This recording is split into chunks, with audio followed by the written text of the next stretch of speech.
Fidèles téléspectateurs, bonsoir et ravi de nous retrouver dans ce plateau pour une nouvelle édition de télévision de Bonferré. Le ministre des Mines, de l'Énergie et du Pétrole a présidé ce matin à Niamey la cérémonie officielle de mise en état de la centrale solaire de 30 MW. Occasion pour le ministre Maman Moustapha Barké de revenir sur les moyens déployés par l'État en vue d'assurer la mise en exploitation de cette centrale. Et notre programme est attendu dans les jours à venir, a indiqué le ministre des Mines, de l'Énergie et du Pétrole, Souleymane Ousmane et Lukoga pour le compte-rendu. Le Niger vient de franchir un grand pas dans le cadre de son indépendance énergétique et surtout de la diversification de son mix énergétique avec la mise en œuvre de la centrale solaire de Gorubanda de 30 MW depuis le 15 novembre dernier. Le ministre en charge de l'énergie est venu sur place pour constater le fonctionnement de cette centrale solaire. Nous avons pu reprendre le travail et l'achever. Et c'est ce que j'avais annoncé lors de mon dernier passage, qu'on va tout faire pour pouvoir achever le travail. Parce qu'il y avait du matériel qui n'était pas arrivé, les branchements n'étaient pas faits, les tests non plus. Donc tout ça, ça a été fait grâce au concours des agents de la Nigélec, que je félicite encore, des équipes techniques qui étaient déjà là, qui sont restées. Et ce qui a permis aujourd'hui d'arriver à la réalisation complète des travaux techniques et donc à la mise en exploitation de cette centrale. Je vous rappelle que c'est 30 MW solaires. En termes de perspective, les nouvelles autorités s'attellent déjà à mettre en œuvre la seconde étape de la centrale solaire de Gorubanda. La première étape de la solution d'urgence qu'on avait envisagée. Il y a d'autres étapes, notamment maintenant la mise en route aussi du 5e groupe de Gorubanda qu'on va attaquer à partir de lundi prochain, et ainsi de suite. Inch'Allah, au fur et à mesure, toutes ces étapes-là, quand on va les franchir, les uns et les autres vont constater que vraiment, soit on est venu pratiquement au niveau de l'avant suspension, ou peut-être même qu'on irait au-delà. Donc vraiment, c'est ça qu'il faut souligner en termes d'impact. Construite sur 27 hectares composés de 55 776 panneaux, la centrale voltaïque, la première d'Ijar, a eu une capacité de 30 MW et permettront de connecter 70 000 abonnés de la Nigélec, soit près de 500 000 personnes de la zone du fleuve. La mise en service de cette centrale solaire de Gorubanda permettra certainement de mettre fin aux récurrents et délestages de longue durée qui pénalisent les populations et les activités de la région du fleuve, à savoir Niamey, Dosso et Tillabéri. Au domicile de feu Tanja Mamadou, c'est vendredi 24 novembre 2023. Hama Amadou, Seni Oumarou, Albade Abouba, respectivement ancien premier et ministre sous la 5e République, et Ali Maman Lamine Zen, actuel premier ministre de la transition du Niger, sont tous venus assister à la fatia de l'an 3 de la disparition du président de la 5e République, Tanja Mamadou, décédé le 24 novembre 2020. Sidi Kouarouna pour le contrat.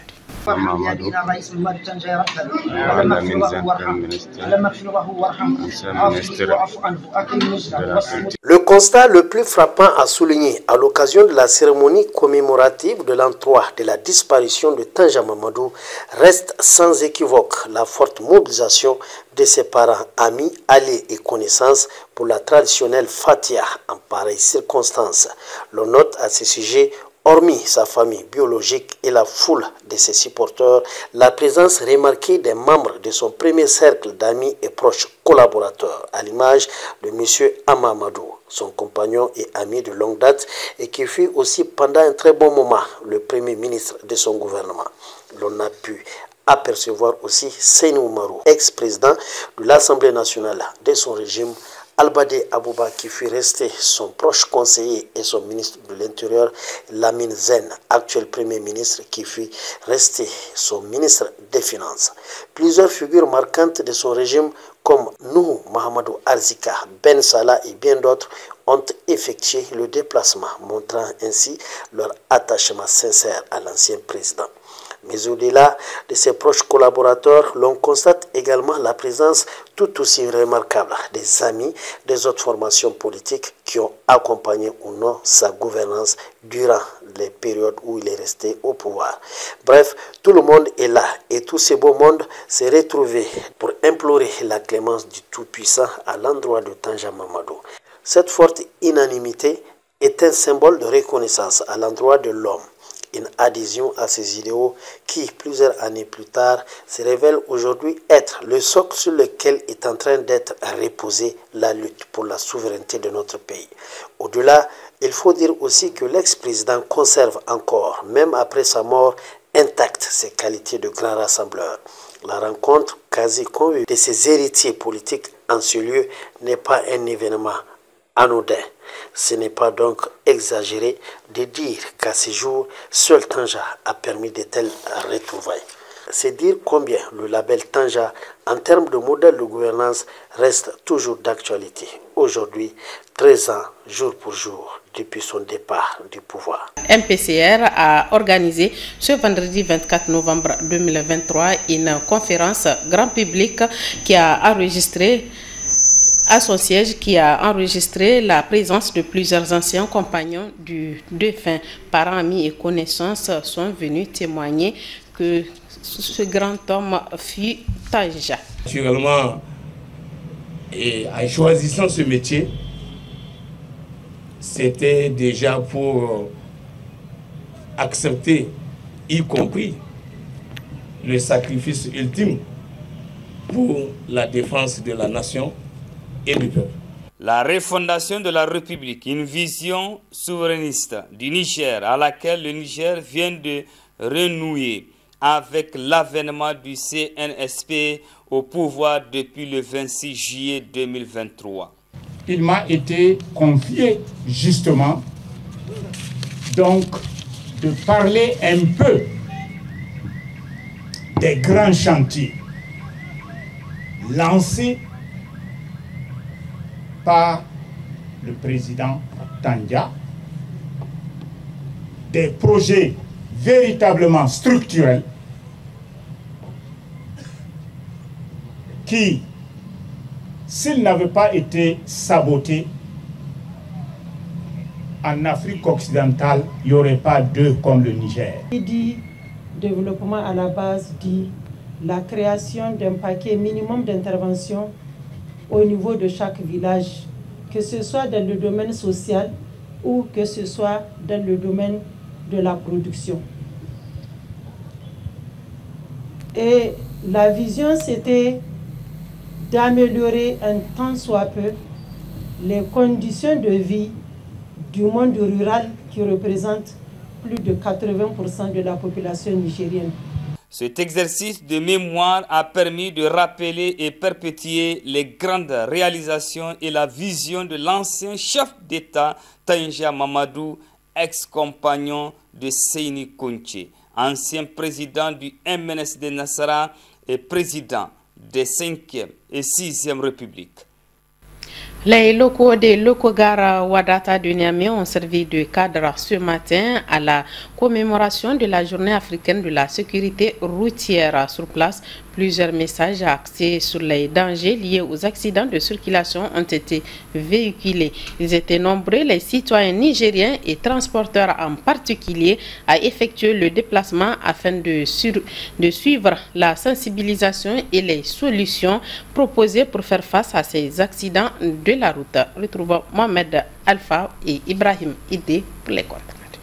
Le gouvernement de transition et l'agence nigérienne de la sécurité routière ANISER ont choisi ce samedi 25 novembre 2023 l'enceinte de l'éco-gare Wadata de Niamey pour célébrer la 12e édition de la journée africaine de la sécurité routière couplée à la journée mondiale du souvenir des victimes des accidents de la route. Le thème retenu cette année est le respect de la réglementation routière et un acte patriotique.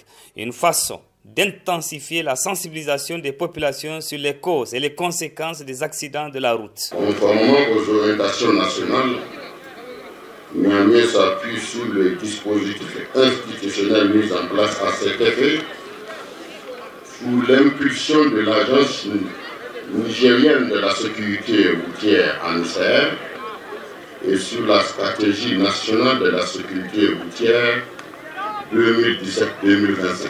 Le gouvernement et ses partenaires sont à pied d'œuvre pour la réduction des accidents de la route et pour cela, il faut sensibiliser les populations sur le respect des règles de sécurité routière.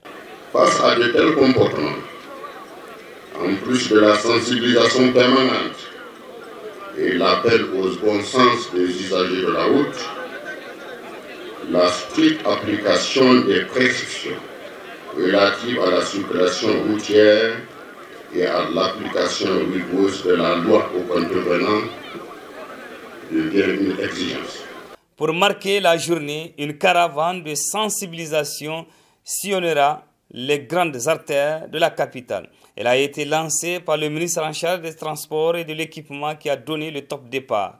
Pour joindre l'utile à l'agréable, une simulation d'accident a été organisée pour attirer l'attention du public sur la gravité des accidents de la route. La situation routière demeure préoccupante au Niger. Selon les données du ministère des Transports, cette année, la route a tué 216 personnes et fait 1164 blessés graves et 3287 légers. Autre aspect de ce journal-là, environ 300 jeunes venus de 8 régions du Niger prennent part à la 9e édition du Forum national des jeunes prévu du 24 au 26 novembre à l'espace France Fanon de Niamey, organisé par l'association alternative Espace Citoyen avec le concours de ses partenaires. L'édition 2023 a pour thème crise sécuritaire et interruption des processus démocratiques au Sahel, enjeux et défis. Suleiman Ousmane et Likoga pour le contrat. Quelques 300 jeunes venus des 8 régions du pays sont à Niamey pour le Forum national des jeunes qui échangeront sur les préoccupations majeures, à savoir la crise sécuritaire au Sahel et interruption des processus démocratiques au Sahel. On va commencer par parler des problèmes, des défis des jeunes pour voir si ce qui est à l'œuvre au Sahel, ce qu'on voit en termes de changement politique, etc., si tout ça prend en compte les préoccupations, les problèmes des jeunes. Et pour que les gens s'interrogent, vous les jeunes vous interrogez, pour voir tout ce qui est en train de se passer là, dans quelle mesure ça peut répondre à vos problèmes. D'ores et déjà, on voit très bien qu'aujourd'hui au Sahel, la guerre est devenue le premier employeur le premier employeur des jeunes. Parce que les gens qui sont mobilisés pour la guerre sont finalement tout aussi nombreux que ceux qui sont mobilisés dans d'autres activités. Le secrétaire général de la mairie commune Niamey 3 à l'ouverture des assises se réjouit de la tenue de cette rencontre dans son entité tout en encourageant ces jeunes participants et les initiateurs pour cette action citoyenne. Je remercie les participants qui sont venus de toutes les contrées assister à ces jours de travaux qui, nous souhaitons, vont vraiment faire les meilleures propositions possibles pour pouvoir accoucher vraiment des solutions ou bien des pistes de solutions à suivre. Donc vraiment nous souhaitons la chaleureuse bienvenue à toute la jeunesse ici présente et vraiment nous comptons beaucoup sur vous pour que vraiment les meilleures propositions soient faites. Les participants à cette 9e édition du Forum national de 2 jours vont suivre des panels sur des thématiques en lien avec la crise sécuritaire et l'interruption des processus démocratiques au Sahel, où des propositions et solutions sortiront à l'issue de cette rencontre de la jeunesse nigérienne. C'est la fin de cette édition. Merci de nous avoir suivis. Bonne soirée du samedi sur Bonferré Télévision.